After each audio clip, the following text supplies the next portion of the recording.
With the new Magic the Gathering set Aether Drift finally coming out, there has been also a bunch of new cards that you can have as your commander, with Mendicant Core Guidelight at the top of my list. Mendicant Core Guidelight is a 2-cost creature with its power equal to the number of artifacts that you control. With the addition of the new mechanic, Start Your Engines, whenever Mendicant comes onto the battlefield, you start your engines with a speed of 1. Once during each of your turns, if you deal damage, your speed is going to go up by 1 to reach a total max speed of 4. Once you reach max speed, and whenever you cast an artifact spell, you may pay 1 and copy that spell. Focusing on Mendicant's copy ability, we need to find ways to achieve max speed as soon as possible. The best route is to play as many small creatures early on as possible, or at least to have a wide variety in our deck that we can hopefully land on our first draw. To help us with this, we also have the addition of the land Mergonda Raceway, as it'll also start our engines early on. Some smaller creatures I have added are Memnite, which is a 0-cost 1/1 that is a perfect start to an opening hand since we can play it for 0 cost, assuming that we have the mana to cast Mendicant on turn 2. When we cast Mendicant, we'll start our engines, and then Memnite will not have Summoning Sickness. He can hit for 1 and will immediately go to a speed 2. Other creatures I've added are Steel Overseer.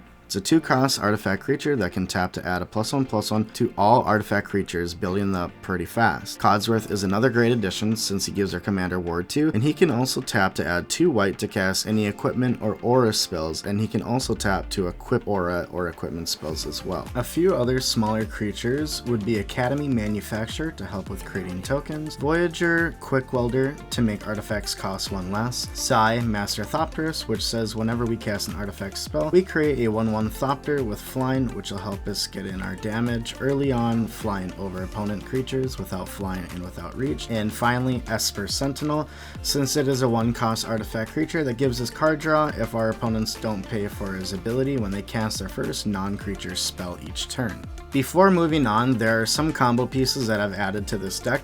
Those cards, along explaining their combinations, will be in a separate section of this video. Moving into some of the artifacts that I've added to the deck is Soul Ring, Gilded Lotus, which taps for 3 of any 1 color mana, Mithril Coat to give our commander indestructible, Whisper Silk Cloak to make our commander unblockable and also have Shroud, Illusionist Bracers to copy Mendicant's copy ability, Unwinding Clock, which untaps all of our artifacts during each player's untap step, Simulacrum Synthesizer, which when it enters we scry 2, then whenever we cast an artifact with mana 3 or greater, we create a 0/0 construct that gets +1/+1 for each artifact that we control. Some other great additions include Darksteel Monolith to get a free colorless cast from our hand each turn, and finally Darksteel Forge that gives all of our artifacts indestructible. Switching over to our interaction cards, we have Counterspell, as well as a mana drain to benefit off of countering a high costing spell, Farewell whenever we need to do a board wipe of any sort, Render Silent that not only counters a spell but makes it where the opponent cannot cast spells for the rest of their turn, and finally having Fabricate as a fast way to get an artifact into our hand. While on the topic of interaction, the enchantments I've added to this deck is Smothering Tithe, which says whenever an opponent draws a card, they may pay 2, and if they don't, we create a treasure token, which directly plays off of Academy Manufacturer, which will create us a clue token, a food token, with our treasure token being created, which is boosting Mendicant's power by 3, which is a huge advantage. Other enchantments that I have are Propaganda, which makes it difficult for people to attack us, and Thopter Spy Network, which creates us a 1/1 Thopter as long as we control an artifact. Additionally, whenever an artifact creature deals damage, we draw a card. Getting into combo pieces, we have 3 major combos built into this deck. The first and the least significant combo is building up our tokens. As mentioned before with Smothering Tithe, once a player draws a card, they can pay 2, and if they don't, we create a treasure token. With Academy Manufacturer on the field, it will automatically create us a clue and a food token in addition to the treasure token. With our commander scaling off of the number of artifacts that we control, Mendicant's power can raise substantially faster with each opponent's draw. With the addition of the card Tempting Contract, which says at the beginning of our upkeep, each opponent has the choice to create a treasure token. Then, we will create as many treasure tokens as opponents chose to create themselves. So, if everybody creates a treasure token, we will create 3 treasure tokens, which Academy Manufacturer manufacturer will then go ahead and create 3 food and 3 clue tokens. Now, this is going to boost Mendicant's power up by 9 just on our upkeep. With card draw happening on our opponent's turns and potentially creating treasure tokens from Smother and Tithe 2, Mendicant can easily reach 21 power quickly, and equipped with Whisper Silk Cloak, it is a one-hit knockout to each opponent. Moving into the second combo is our Infinite Mana Loop. This has been covered by many people before and has been a staple in many colorless decks, especially Eldrazi decks. This combo requires you to have both Basalt Monolith as well as Rings of Bright Hearth out on the field. Basalt Monolith taps for 3 colorless mana and has a pay 3 ability to untap it, since it does not untap during your untap steps. Rings of Bright Hearth says whenever you activate an ability, if it's not a mana ability, you may pay 2 and copy that ability. The way this combo works is very simple. You tap Basalt Monolith for 3 colorless, then pay 2 of the 3 to activate Rings of Bright Hearth, which is going to activate Basalt Monolith's ability again. Now you have 4 floating mana. You pay 3 of that to untap Basalt Monolith with 1 floating mana left over. Repeat this process to give yourself infinite colorless mana. Using Mire Battlesphere in this explanation, when Mire Battlesphere comes onto the battlefield, you create 4 1/1 colorless Mire artifact creature tokens. The way we are going to do this combo is we are going to use Ashnod's Altar to sacrifice Mire Battlesphere and 2 of its tokens, each sacrifice giving us 2 mana for a total of 6 colorless mana. Using 4 of the mana, we are going to activate Nim Deathmantle's ability, bringing back Mire Battlesphere from the grave to the battlefield, creating another 4 1/1 tokens. This will leave us with 2 colorless mana left over for an infinite mana source, as well as it allowing us to create infinite creature tokens. You can also do this with Wormcoil Engine. You would need to sacrifice Wormcoil Engine, and when sacrificed, it creates 2 3/3 tokens. You'll sacrifice one of the tokens to get 4 mana so that you can bring back Wormcoil from the graveyard with Nim Deathmantle and repeat the process. You will always benefit 1 3/3 token from this. However, you can have infinite mana from this, but you'll have to sacrifice all your tokens in the beginning. Taking a look at our largest creatures, and the ones that we want to focus on the most is Urza, Lord High Artificer, which when it enters, we create a 0/0 construct that gets +1/+1 for each artifact that we control. We also can tap untapped artifacts to get 1 blue mana. Then we can pay 5 mana, shuffle our library, and exile the top card, and we can play it till end of turn without paying its mana cost. Next up is Steel Seraph, which is a 6-cost artifact creature that at the beginning of our combat, target creature gains our choice of either flying, vigilance, or lifelink till end of turn. Bringing in a new card from Aether Drift, we have Riptide Gearhulk, which has double strike and prowess. Whenever this creature enters, for each opponent, put up to 1 target non-land permanent that player controls into its owner's library, 3rd from the top. This is a huge way to get rid of a bigger creature that somebody has, or anything that causes a threat or issues to us. And we know we don't need to deal with that card for the next 3 turns. Another great card that we have added is Karn Legacy Reforged, with its power and toughness equal to the highest mana cost of artifacts we control. At the beginning of our upkeep, add 1 colorless mana for each artifact that we control, but that mana can only be spent on artifact spells. Another large creature we have is Metalwork Colossus, which is a big 10/10 that costs X less, where X is a total converted mana cost of non-creature artifacts we control. And finally, we have Blightsteel Colossus, which is an 11/11 with Trample, Infect, and Indestructible. This also has the ability that whenever this card is put into the graveyard from anywhere, we shuffle it into our library. There are many different win cons in this deck, from commander damage, scaling off of our artifacts and having our commander be unblockable, overwhelming our opponents with creature tokens from our infinite creature token loop, copying artifact spells to give us a much larger advantage, and also taking out our opponents due to Infect with Blightsteel Colossus. I really hope you all enjoyed this deck breakdown and found some cards that are worth putting into your own decks, or maybe got inspiration to build Mendicant yourself. Either or. Thank you for watching the video, and if you'd like to see the full deck list of my Mendicant Core Guidelight deck, my Mox field is going to be linked below.